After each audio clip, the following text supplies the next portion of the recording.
नमस्कार दोस्तों, स्वागत है आपका स्टडी फॉर सिविल सर्विसेज में। परीक्षा मंथन 2017 लक्ष्य की जो मैगजीन आई है उसके 3 पार्ट हम देख चुके हैं। स्टेट पीसीएस, एसएससी और यूपीएससी मेंस के लिए भी इंपॉर्टेंट हो सकते हैं ये वीडियोस। 3 पार्ट देख चुके हैं। चौथे पार्ट में स्टार्ट करते हैं। राजकुमार जी के नोट से ये देखिए, BS4 अब पूरी तरह से इंडिया में इंप्लीमेंट कर दिया गया है। BS का मतलब होता है भारत स्टेज 4। BS1 से चालू किया गया था, 2000 में चालू किया था ये। देखिए, हम लोग जो हैं जितने भी हमारे पॉल्यूशन नॉर्म्स हैं वो हम यूरोप को फॉलो करते हैं। जैसे वहाँ पे यूरो 1 आया था 1993 में, तो उसके बाद फिर हमने लाया BS1 यानी कि भारत स्टेज 1। हम लोग हालांकि उनसे काफ़ी पीछे चल रहे हैं। वहाँ पे यूरो 6 आ चुका है 2014 में ही, और हम BS अभी 4 अभी हमने इम्प्लीमेंट किया 1 अप्रैल 2017 से। इसीलिए फिर हमने और भी एक चीज़ की है कि BS5 को हम लोग लीप फ्रॉग करके डायरेक्टली ये BS6 पे आ जाएंगे। तो ये आप याद रख सकते हैं। देखिए, BS4 अब पूरी तरह से इंडिया में इंप्लीमेंट हो चुका है। उसकी डेट क्या थी? 1 अप्रैल 2017 से, यानी कि 1 अप्रैल 2017 के बाद अब जो BS3 की गाड़ियां हैं वो वाली गाड़ियां रजिस्टर नहीं की जाएंगी। मतलब अब जो भी लोग कार बेचते हैं वो सिर्फ वही वाली गाड़ियां बेचेंगे जिसमें कि जो इंजन लगा हुआ है वो BS4 है। ठीक है, तो ये आप याद रख सकते हैं। उड़ीसा में ये हुआ। देखिए, मिनिस्ट्री इसकी है मिनिस्ट्री ऑफ पेट्रोलियम। मिनिस्टर हैं जो इसके धर्मेंद्र जी ने, उन्होंने ये किया था स्टार्ट। तो ये आप याद रख सकते हैं, धर्मेंद्र प्रधान जी ने ये स्टार्ट किया था ये। अब उसके अलावा ये देखिए, उस 1 अप्रैल 2017 को उत्कल दिवस भी मनाया जाता है। उड़ीसा का ये राज्य स्थापना दिवस है। और ये इसमें बोला गया कि भुवनेश्वर के अलावा देश के जितने भी जो 12 अन्य शहर हैं वहाँ भी मतलब लो कार्बन इमिशन होता है। देखिए, जितना भी BS वाला जैसे 4 हो जाएगा उसमें एज कम्पेयर टू BS3 कम इमिशन होता है। तो जितना भी जो इमिशन होता है कार्बन मोनोऑक्साइड का, ये नाइट्रोजन ऑक्साइड्स का, नॉक्स गैसेस का, सल्फर ऑक्साइड्स का, प्लस जो पर्टिकुलेट मटेरियल है उन सब का BS1 में काफी ज्यादा था, BS2 में कम है, उससे कम, और BS3 में उससे कम, और BS4 में है। तो जितना भी ज्यादा ये नंबर बढ़ता जाएगा उतना कम इमिशन हो जाएगा, इसका मतलब ये है। और इसके लिए फिर देखिए, देश भर में पूरे जितने भी OMCs हैं उन्होंने भी बोला है कि अपने 53,500 से ज्यादा जो उनके फ्यूल स्टेशन है वहां पे BS4 के हिसाब से जो फ्यूल है वही वही फ्यूल वो लोग उपलब्ध कराएंगे। इसीलिए बहुत सारे पैसे भी खर्चे किए जा रहे हैं। 90,000 करोड़ रुपए का ये इसमें इन्वेस्टमेंट भी किया जा रहा है। सुप्रीम कोर्ट ने आदेश दिया था कि 31 मार्च के बाद से देश भर में जो BS3 वाले जो वाहन है उनका रजिस्ट्रेशन बंद कर दिया गया। इसलिए अब 1 अप्रैल 2017 से सिर्फ BS4 वाले जो वाहन है वो बिकेंगे, जो व्हीकल्स है वो बिकेंगे। तो इसीलिए आप याद रख सकते हैं कि अब जो वाहन निर्माता कंपनी है वो सिर्फ 1 अप्रैल 2017 से सिर्फ BS4 संगत वाहनों का ही विक्रय किया जा रहा है। दूसरी बात यह कि इसमें देखिए, मैंने बताया आपको यूरो को हम लोग फॉलो करते हैं। यूरो 1 आया था 1993 में, लेकिन हम BS1 लाए थे पूरी तरह से इंडिया में। 2000 से चालू किया था हमने। और उसके बाद फिर BS2 लाए पूरी तरह से इंडिया में, कि जैसे 2005 से। फिर BS3 लाए पूरी तरह से इंडिया में 2010 से। BS4 अब लाए हैं पूरी तरह से इंडिया में 1 अप्रैल 2017 से। मतलब अब BS3 वाले वाहन नहीं बिकेंगे। एक और चीज की कि जैसे हम लोग यूरो से काफी पीछे चल रहे हैं, यूरोपियन जो इमिशन स्टैंडर्ड है उसको हम लोगों ने कवर करने के लिए क्या किया है कि BS4 से अब हम लोग डायरेक्टली जंप कर गए हैं। एक मिनट, इसमें BS4 से जैसे हम लोग अभी हम लोग BS4 है 2017 में, 1 अप्रैल 2017 से अब हम लोग डायरेक्टली जंप कर गए BS6 की तरफ। और ये BS5 अब नहीं आएगा, BS6 आ जाएगा डायरेक्टली। और वो कब आएगा? 1 अप्रैल 2020 को। तो ये दोनों डेट याद रखिएगा।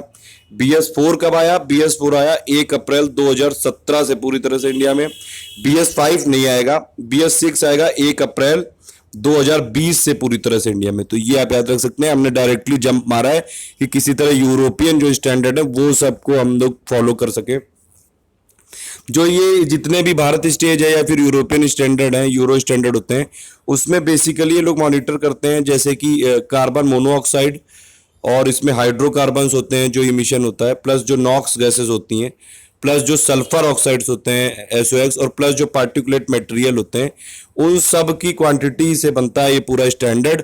और जितना ज़्यादा आप स्टैंडर्ड बढ़ाते जाएंगे, जैसे BS4 में जो सल्फर है वो काफ़ी कम है, केवल 50 ppm है, यानी कि पार्ट्स पर मिलियन है। BS3 में उससे ज़्यादा थी, BS2 में और ज़्यादा थी, BS1 में और ज़्यादा थी।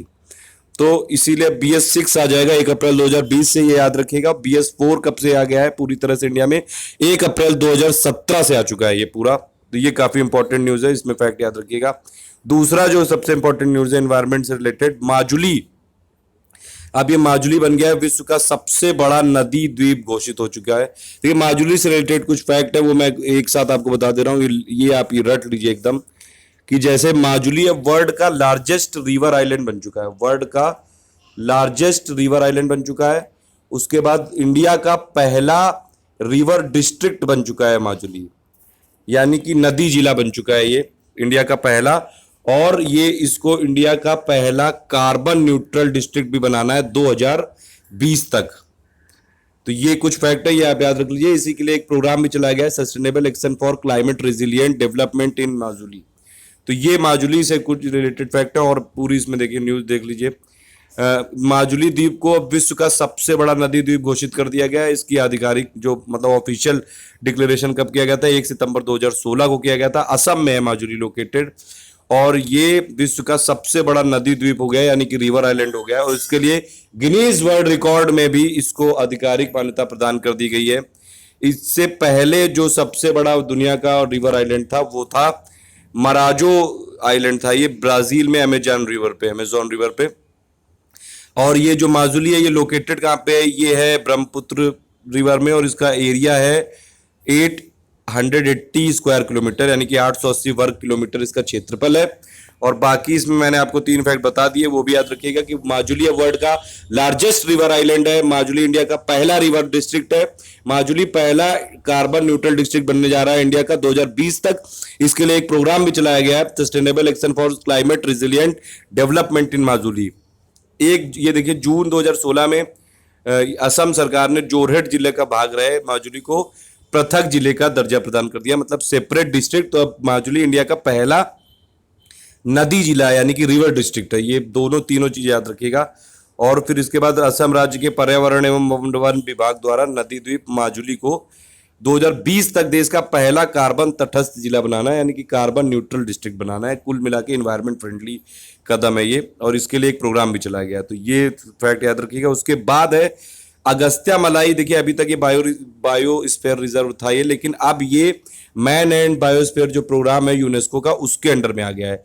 अभी तक इंडिया से जो man and the biosphere programme था यूनेस्को का, उसमें सिर्फ 9 बायोस्फीयर इंडिया के शामिल हुए थे। अब ये 10वां बन गया है अगस्त्या मलाई बायोस्फीयर रिजर्व। तो इससे रिलेटेड कुछ फैक्ट दिए हुए हैं, यूनेस्को के प्रोग्राम में शामिल हो गया है, 10वां ये हो गया है ये अगस्त्या मलाई। और ये 18 से 19 में मार्च 2016 को जो पेरू लीमा में हुई थी, वो 28th ईयरली सेशन हुआ था। उसमें 20 पूरी दुनिया से स्थलों को चुना गया, प्लेसेस को चुना गया, जो कि मैन एंड बायोस्फीयर रिजर्व में आ गए।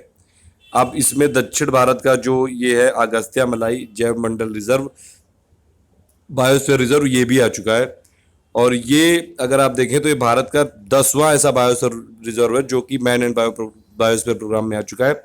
बाकी इसमें देख लीजिए 10 और 10 की ट्रिक भी बता दे रहा हूँ। देखिए सबसे पहले जो बायोस्फीयर रिजर्व था जो मैन एंड बायोस्फीयर प्रोग्राम में आया यूनेस्को की, वो था नीलगिरी 2000 में।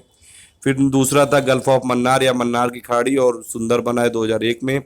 नंदा देवी बना 2004 में। नोक्रेक, फिर पचमढ़ी, सिंपलीपाल, अचानकमर, अमरकंटक, ये सिंपलीपाल तक बने 2009 में, अचानकमर, अमरकंटक 2012 में, ग्रेट निकोबार 2013 में, और फाइनली 10वां बनाया अभी अगस्त्या मलाई 2016 में।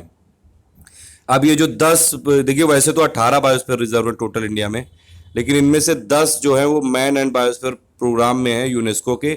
और उनको याद रखने की एक ट्रिक भी है, मैंने पहले भी पूरा डिटेल में बता चुका हूँ। उसको याद रखने की ट्रिक है G4N, ये याद रखें 4NGS, सॉरी ये है 4N, एक मिनट,